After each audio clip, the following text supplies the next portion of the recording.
Assalamualaikum warahmatullahi wabarakatuh. Alhamdulillah, salatu wassalamu ala Rasulillah wa ala alihi wa ashabihi jema'in. Teman-teman sekalian, hari ini kita akan bahas tentang Islam dan hukum humaniter internasional.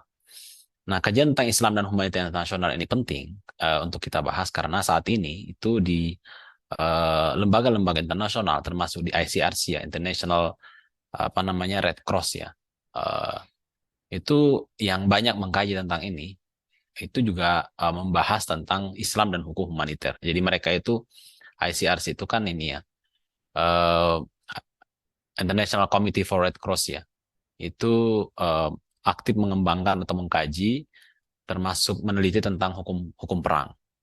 Dan salah satu yang banyak mereka diskusikan hari ini, termasuk mengundang sarjana-sarjana Islam kontemporer, itu adalah kajian tentang Islam. Gitu. Jadi saya kira ini sangat menarik sekali untuk bisa kita bahas sejauh mana Islam mengkaji tentang atau sejauh mana Islam menjelaskan tentang hukum perang. Nah, saya kira kita sudah bahas itu dalam sejarah hukum perang dan kita sudah menyinggung sedikit bahwa Islam itu memiliki penjelasan tentang uh, hukum perang begitu. Nah, Islam itu adalah dalam sejarah Islam perang itu adalah salah satu hal yang penting ya.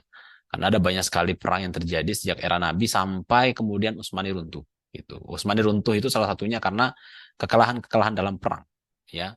Dan yang paling terakhir kemudian kalah dalam Perang Dunia Pertama dan wilayah Turki Utsmani kemudian dicaplok dan dibagi-bagi oleh pasukan sekutu, utamanya Inggris dan Prancis begitu. Nah, bicara mengenai hukum dalam Islam tentunya kita pasti yang pertama akan bicara mengenai sumber hukum dalam Islam itu dari mana. Nah, ini jelas sekali saya kira teman-teman sekalian sebagai muslim kita memahami ya bahwa hukum Islam itu ya ada empat itu yang sering menjadi sumber utama. Yang pertama Al-Quran, yang kedua Sunnah, yang ketiga ijma para sahabat. Ada yang mengatakan ijma para ulama ya, tapi ini adalah perbedaan gitu. Tapi yang pada umumnya yang kita pahami ijma para sahabat. Kemudian kias, kias itu adalah metode yang dipakai dalam berijtihad begitu. Nah, kalau dalam kajian hukum perang dalam Islam itu sering disebut atau sering disebut juga sebagai study of siar. Ya, siar itu ya siar itu definisinya apa? Itu definisi apa mana siar itu adalah bagaimana pengaturan Islam terkait dengan hubungan antara negara Islam dengan negara-negara non-muslim atau komunitas-komunitas non-muslim, baik dalam kondisi perang maupun kondisi damai gitu. Yang tentunya itu diambil dari hukum-hukum syariah, Al-Qur'an, praktek-praktek Nabi termasuk praktek-praktek para sahabat atau khulafaur rasyidun. Nah, itu namanya siar ya. Dan itu banyak kitab-kitab fikih yang membahas tentang siar gitu. Nah, karakteristik of the Islamic law of war. Apa sih karakteristik dari hukum perang dalam Islam yang membedakan dengan hukum perang yang pada umumnya? Yang pertama tentunya adalah dimensi religiusitasnya atau dimensi keagamaannya sangat kental. Maksudnya adalah ya hukum perang ini lahir dari keyakinan terhadap keesaan Allah Subhanahu wa taala dan mengaplikasikan hukum perang itu adalah bagian dari ibadah gitu. Melaksanakan kewajiban sebagai seorang muslim termasuk melanggar hukum perang itu adalah maksiat. Itu namanya religious dimension ya.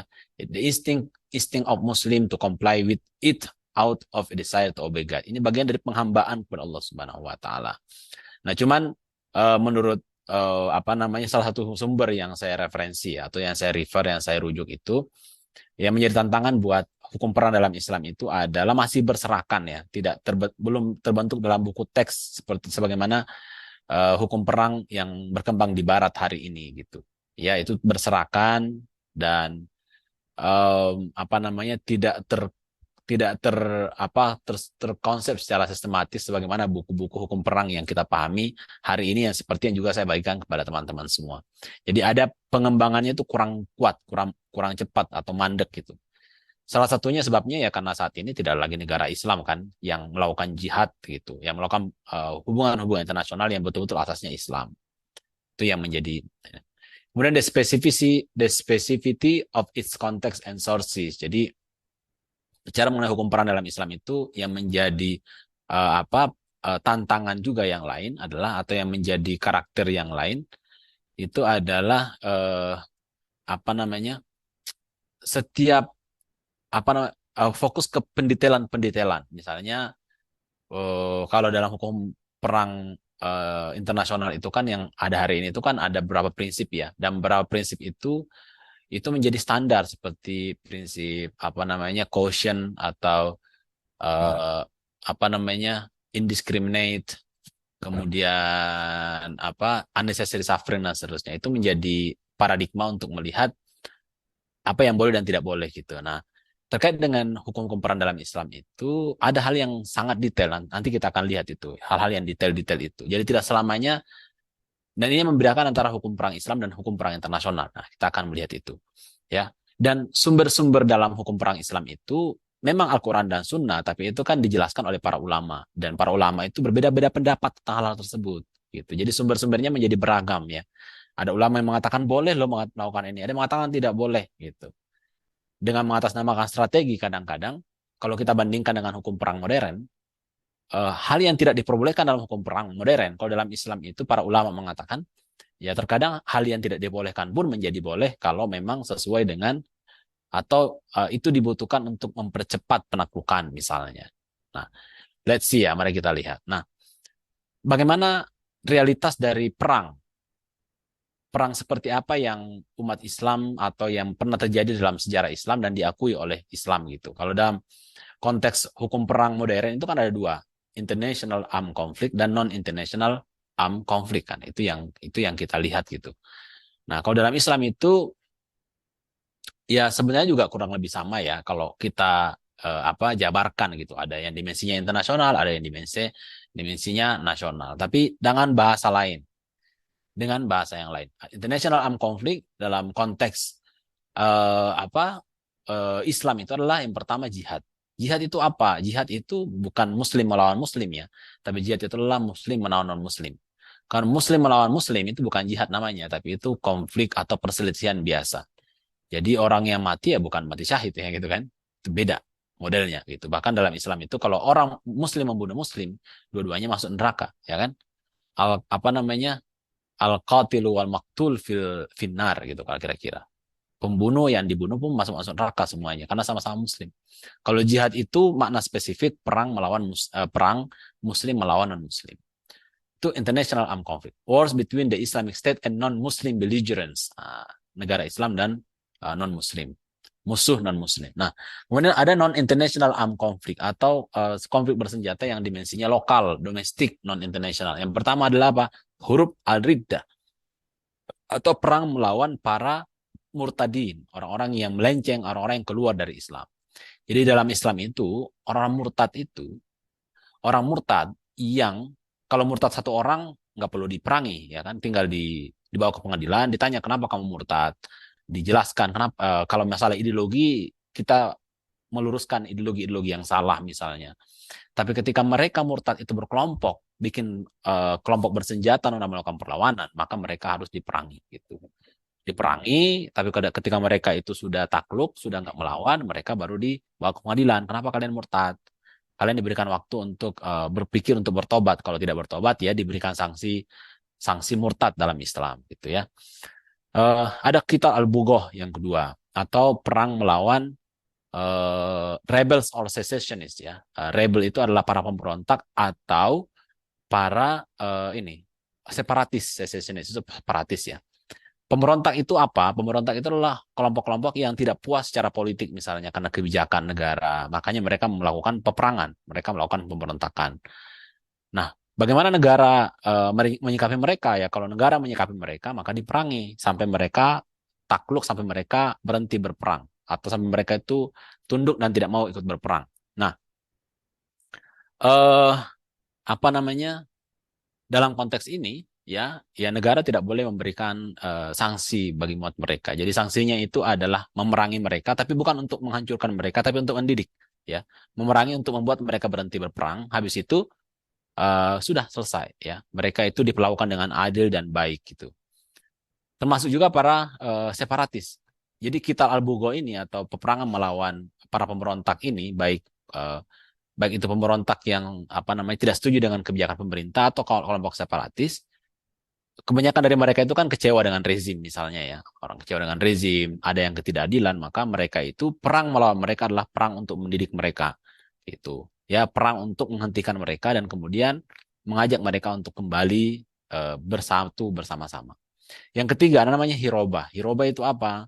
Hiroba itu adalah perampokan, ya, perampokan yang terjadi baik di darat maupun di laut atau kelompok-kelompok teroris gitu ya, yang menciptakan teror di tengah-tengah masyarakat. Nah, ketika mereka melakukan itu secara berkelompok dan menciptakan teror, maka negara bisa memerangi mereka.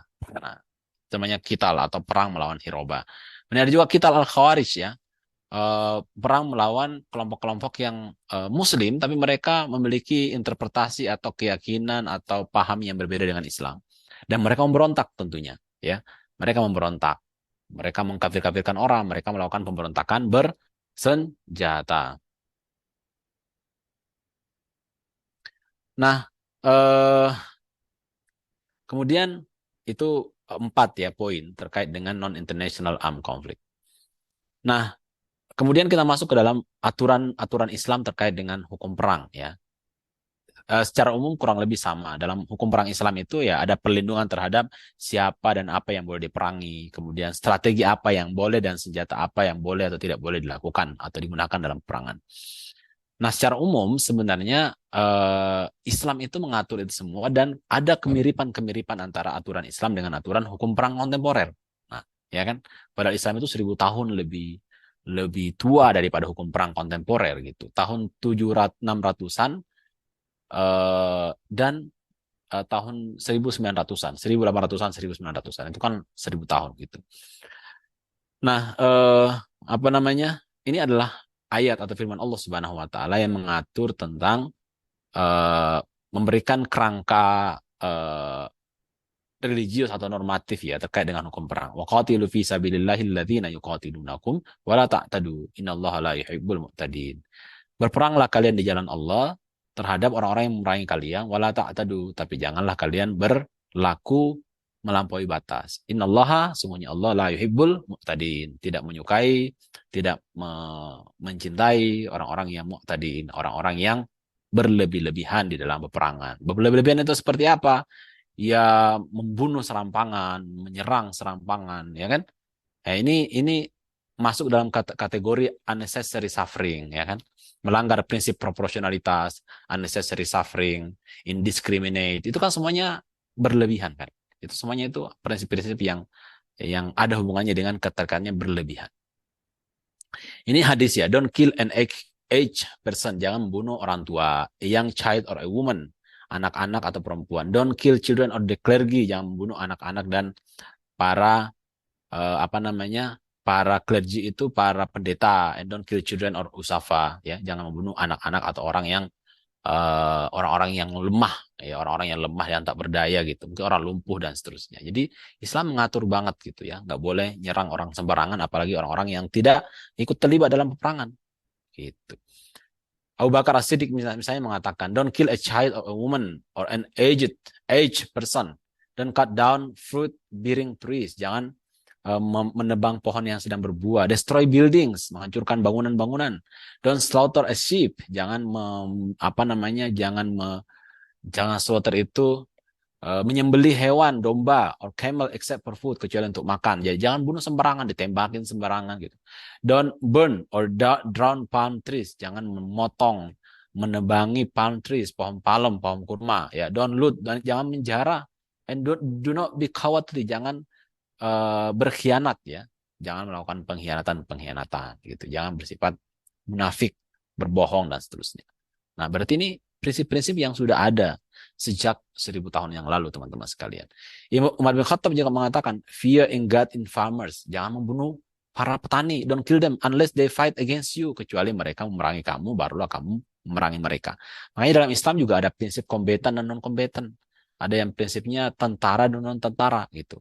Atau orang yang melakukan, orang yang aktif terlibat dalam perangan atau tidak. Nah, ya kan?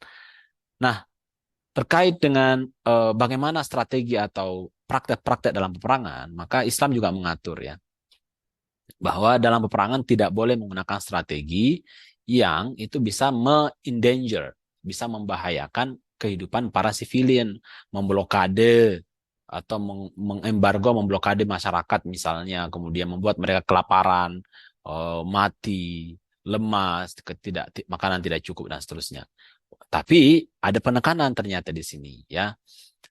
Tidak boleh memang pada prinsipnya tidak boleh menyerang produk sipil atau tidak boleh menarget sipil.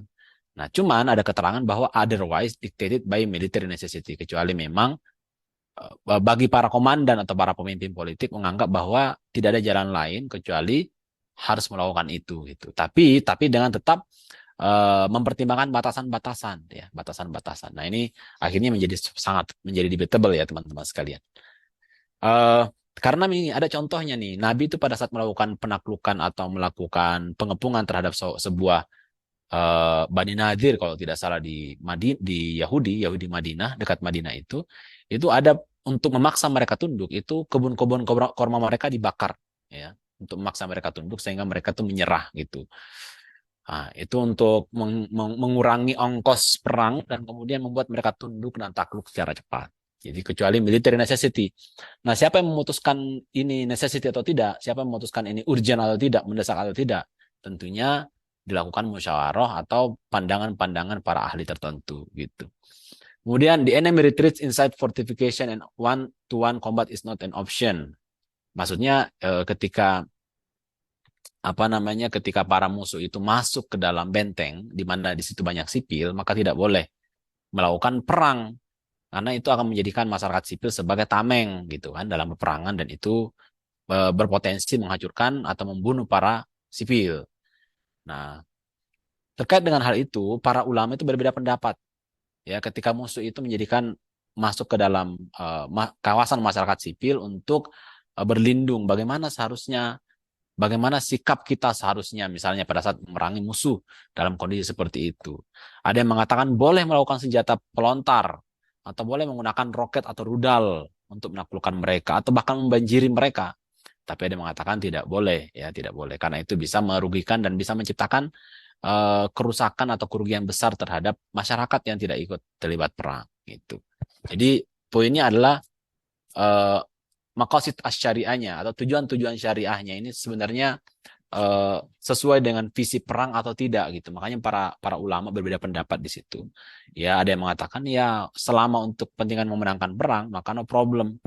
Ya, tapi tetap dengan tingkat kewaspadaan yang tinggi. Tapi ada yang mengatakan ya boleh-boleh saja. Nah, gitu.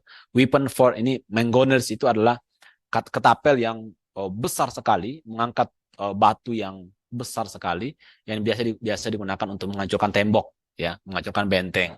Masalahnya kadang-kadang batu itu kan tidak selalu mengena tembok. Kadang-kadang dia melesat ke atas kemudian turun mengenai para penduduk. Nah, supaya untuk meminimalisir terjadinya korban sipil, maka biasanya ya dalam perangan itu ada peringatan-peringatan. Jadi sebelum melakukan pelontaran misil atau rudal, biasanya pihak yang berperang itu akan mengingatkan penduduk sipil silakan meninggalkan area tersebut karena kami akan membumi hanguskan area tersebut. Ini misalnya terjadi pada saat Israel memperingatkan masyarakat Gaza yang di utara untuk silakan tinggalkan wilayah utara, kami akan memerangi wilayah utara dan silakan nyari perlindungan di selatan. Cuma sayangnya, nah ini menjadi trik ya bagi Israel untuk membombardir iring-iringan para pengungsi gitu. Ini sayang sekali gitu ya. Di satu sisi kelihatan ada niat untuk melindungi sipil, tapi pada saat sipil itu berjalan mereka malah dibom yang menewaskan puluhan orang dan melukai ratusan orang gitu. Nah, ini biasanya senjata yang dipakai ya. Ini adalah Mangonels ini teman-teman sekalian yang di atas ini yang pelontar batu kayak sendok. Dan kemudian ini ada panah, ada tombak, ada pedang, dan ini biasa dipakai di masa-masa yang lalu. Tapi ini konteks masa yang lalu. Terus bagaimana penggunaan senjata-senjata modern dalam Islamnya boleh saja, ya. Kenapa boleh? Karena ini mengikuti kaidah dalam ayat ya, dalam firman Allah Subhanahu wa taala surah Al-Anfal. Al-Anfal ayat 60. Wa'iddu lahum mastata'tum min quwwah wa min ribatil khail turhibuna bihi aduwallahi wa aduwakum. Wa akharina min dunihim la ta'lamunahumullahu ya'lamuhum wa ma tunfiqu min syai'in fi sabilillah yuwaffa ilaikum wa antum la tuzlamun. Nah, ini adalah ayat yang memerintahkan kepada umat Islam untuk mempersiapkan segala macam kekuatan, baik kekuatan kuda tunggangan atau segala jenis transportasi militer, pesawat tempur, pesawat tanpa awak, kapal-kapal perang, ya, tank-tank itu bagian dari ribatil khail atau kuda-kuda tunggangan, ya. Jadi kuda tunggangan itu bahasa spesifik, tapi sebenarnya maksudnya umum, ya, segala macam transportasi. Oke. Wamin ribatil khail, segala macam kekuatan itu masuk masuk pesawat, masuk senjata, masuk bom, segala macam. Yang tujuannya apa? Turhibu nabi aduwallahi wa aduwakum, untuk menciptakan teror, ketakutan terhadap musuh-musuh Allah dan musuh-musuh kalian. Gitu kan? Wa ma tunfiqu min syai'in fi sabilillah yuwaffa ilaikum. Jadi apa yang segala macam upaya yang kalian lakukan untuk menciptakan kekuatan yang besar, maka itu akan diberikan ganjaran kepada kalian. Wa antum la tuzlamun, dan kalian tidak akan mungkin dizolimi terhadap itu. Allah tidak akan mungkin ingkar janji ketika kalian itu melakukan itu semua. Nah, jadi ini adalah bagian dari, jadi kalau ada yang bertanya dalam Islam itu bagaimana hukum menggunakan nuklir atau bagaimana hukum memiliki senjata kimia biologis. Kalau dalam Islam itu prinsipnya begini. Kalau musuh menggunakan semua jenis senjata yang mematikan dan membuat orang takut, maka umat Islam hukumnya juga harus punya senjata seperti itu atau bahkan lebih besar dari itu. Karena prinsipnya amar ma'ruf nahi mungkar itu hanya bisa dilakukan ketika kita punya otoritas kekuatan yang lebih besar dari mereka, sehingga mereka takut kepada kita, sehingga mereka tidak lagi berani untuk melakukan kezaliman atau kemungkaran. Jadi kalau mereka itu punya nuklir, kita harus punya senjata yang juga nuklir atau lebih kuat dari nuklir, supaya mereka nggak berani macam-macam. Nah, gitu. Itu adalah pesan dari ayat ini sebenarnya, ya. Wa'iddu lahum mastata'tum min quwwah, dan persiapkanlah segala macam kemampuan senjata yang kalian miliki, kekuatan militer yang kalian miliki, termasuk transportasi militer yang kalian miliki. Untuk apa? Turhibuna bihi aduwallahi wa aduwakum, untuk menciptakan ketakutan-ketakutan terhadap musuh-musuh Allah dan musuh-musuh kalian. Gitu. Jadi jenis senjata apa saja boleh, ya. Jadi jangan berpikir ketika bicara mengenai perang dalam Islam itu cuma pakai tombak, panah, kemudian batu, senjata pelontar seperti masa lalu, tidak, ya. Itu sangat kaku namanya, ya. Itu sangat sangat sangat tidak Islami begitu. Nah, pertanyaannya ini kita bicara mengenai strategi perang. Boleh tidak menggunakan tameng manusia dalam peperangan, ya. Kita ada tentara, kemudian di depannya itu ada tahanan sipil, sandera, kemudian dia berperang dan di situ ada sandera sipil banyak misalnya. Boleh tidak? Terus boleh nggak melakukan serangan di malam hari? Di sini para ulama itu berbeda pendapat, ya. Misalnya ketika musuh menggunakan tameng manusia berperang, itu bagaimana sikap kita? Apa kita memerangi mereka atau kita tidak boleh memerangi mereka, ya? Eh, Sebagian ulama mengatakan, ya, kalau nggak ada pilihan lain kecuali memerangi mereka dan pada akhirnya ada sipil yang tewas, ya mau gimana lagi gitu. Karena ini bicara mengenai kegentingan. Karena itu strategi mereka kan, strategi perang mereka gitu. Kalau kita tidak melawan mereka dan memerangi mereka, malah kitanya yang kalah dan kitanya yang hancur gitu kan. Nah, oleh karena itu, ya kalau memang mereka melakukan itu, ya sudah, ya kita harus memerangi mereka karena malah mudaratnya lebih besar kalau kita tidak memerangi mereka, walaupun mereka menggunakan tameng manusia gitu. Tapi dia mengatakan tidak boleh memerangi tameng manusia. Ya kalau bisa kita upayakan bagaimana caranya supaya bisa berperang secara fair dengan musuh tanpa harus melibatkan sipil, walaupun sipil itu digunakan oleh pihak musuh gitu. Oke. Tameng manusia, rakyat mereka sendiri misalnya, ya, jadikan tameng dalam peperangan. Mereka bersembunyi di balik kota, di balik pemukiman dan seterusnya. Nah, menurut para ulama yang tidak membolehkan itu berbahaya. Ini akan mengakibatkan kerusakan yang besar terhadap masyarakat begitu. Terkait dengan night attack, ya, perang malam atau serangan malam, ini juga perbedaan pendapat. Ada yang mengatakan boleh dan tidak boleh. Kalau tidak boleh itu karena kita tidak bisa membedakan mana musuh dan mana kombatan dan mana non kombatan. Oleh karena itu peperangan di malam hari atau serangan di malam hari sebaiknya jangan dilakukan. Tapi yang lain mengatakan, ya, kalau memang itu efektif untuk menaklukkan musuh, maka itu bisa dipilih. Tapi tetap dengan pendekatan bahwa tidak boleh, harus tetap berhati-hati. Harus tetap bisa dipastikan bahwa sipil itu bisa diminimalisir bisa diminimalisir dampaknya terhadap sipil gitu.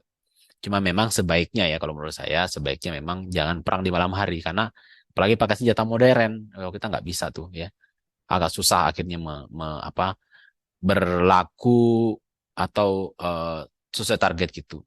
Di siang hari saja kadang-kadang peluru nyasar, apalagi di malam hari. Protection of property ya. Para ulama misalnya mengatakan, Imam Al-Auza'i, tidak boleh Muslim melakukan penghancuran besar-besaran, menghancurkan bangunan, sekolah, tempat ibadah dan seterusnya selama peperangan ya, karena ini bertentangan dengan firman Allah Subhanahu wa taala, wa idza tawalla sa'a fil ardi liyufsida fiha wa yuhlikal hartha wan nasl. Allahu la yuhibbul fasad. Ya, tidak boleh menciptakan kerusakan di bumi, kehancuran di bumi, karena Allah sangat tidak menyukai itu semua, termasuk tempat ternak ya, termasuk lahan-lahan pertanian itu tidak boleh. Gitu. Itu bagian dari merusak bumi ya, namanya manusia itu makhluk Allah semua gitu. Jadi perang itu bukan untuk membunuh manusia sebenarnya, tapi untuk menghentikan kekejaman dan untuk menyebarkan keadilan ya. Bukan untuk sekedar membunuh, bukan. Kalau dalam Islam itu misi peperangan itu bukan misi politik, tapi misi religius, misi spiritual untuk menghentikan kezaliman dan untuk membuka ruang amar ma'ruf nahi mungkar di tengah-tengah masyarakat musuh misalnya. Makanya dalam Islam itu kalau musuh tidak ngajak kita berantem, ya kita nggak boleh berperang sama mereka gitu. Kita bisa bekerja sama dengan damai, dakwah dengan damai dengan mereka. Tapi kalau mereka memang menciptakan permusuhan dengan kita, maka ya tidak ada pilihan lain kecuali harus berperang. Sama dengan Israel misalnya. Ali mengatakan kita damai aja lah sama Israel. Masalahnya gimana? Ya, bahkan Israel sudah didekati melalui berbagai macam perjanjian sampai Abrahamic Accord itu, tapi ternyata Israel nyerang terus kan, itu membunuh terus, mengagresi terus ya. Orang yang tidak mau diajak damai, orang yang mau ngajak berantem, masa kita mau ngajak damai? Itu namanya nggak masuk akal. Terus tidak boleh melakukan mutilasi terhadap eh, para musuh ketika walaupun mereka sudah meninggal ya. Tidak boleh menjara, tidak boleh berkhianat, tidak boleh melakukan mutilasi. Ini sama dengan hukum perang juga kan. Tidak boleh melakukan pengkhianatan, tidak boleh melakukan pembohongan. Maksudnya pembohongan itu dalam arti kita menggunakan emblem emblem orang-orang pihak-pihak yang seharusnya dilindungi, kemudian kita pakai untuk strategi perang. Itu tidak boleh. Wala taglu, wala taqduru, wala tumatilu ya. Dalam Al-Quran juga dikatakan, walaqad karamna bani Adam. Jadi anak Adam itu siapa? Semua manusia.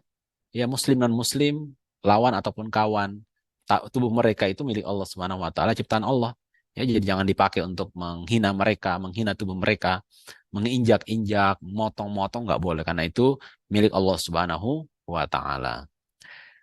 Bagaimana dengan perlakuan para prisoner, para tawanan ya? Dalam Islam itu bahkan Nabi sendiri mempraktekkan bahwa para tawanan itu harus diperlakukan dengan sangat baik, diberikan makanan yang sangat baik ya, diberikan tempat yang baik gitu. Ya, tidak boleh dieksploitasi, tidak boleh dijadikan sebagai target eksperimen apa senjata, eksperimen obat-obatan dan seterusnya gitu. Tidak boleh ya. Dalam hadis juga banyak disebutkan, termasuk yang kalian bisa lihat di slide ini, observe good treatment toward the prisoner. Ya, good treatment. Kemudian when you meet the disbelievers in battle, kalau kalian bertemu dengan musuh dalam perangan, strike them in the neck, perangi mereka. Tetapi kalau mereka itu kalah, maka tahan mereka atau kalian bisa membebaskan mereka dengan dibebaskan saja atau dengan dengan bayar denda misalnya, ya kan? Jadi begitu saja. Gitu, nggak boleh tiba-tiba ditangkap kemudian dihukum mati, diinterogasi sampai disiksa seperti yang dilakukan oleh Amerika sekarang kan, disiramlah ini, ditenggelamkan di kolam lah, ya kan, di listrik, bentuk-bentuk penyiksaan yang sangat tidak manusiawi.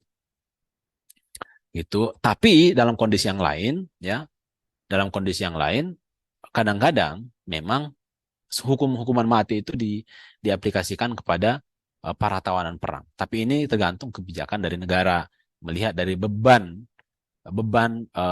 kejahatan yang mereka lakukan terhadap Muslim. Jadi banyak pilihan ya, dibebaskan saja atau dijadikan pertukaran tawanan seperti Hamas dan Israel sekarang. Kadang-kadang satu Israel ditukar dengan 1.000 Palestina gitu.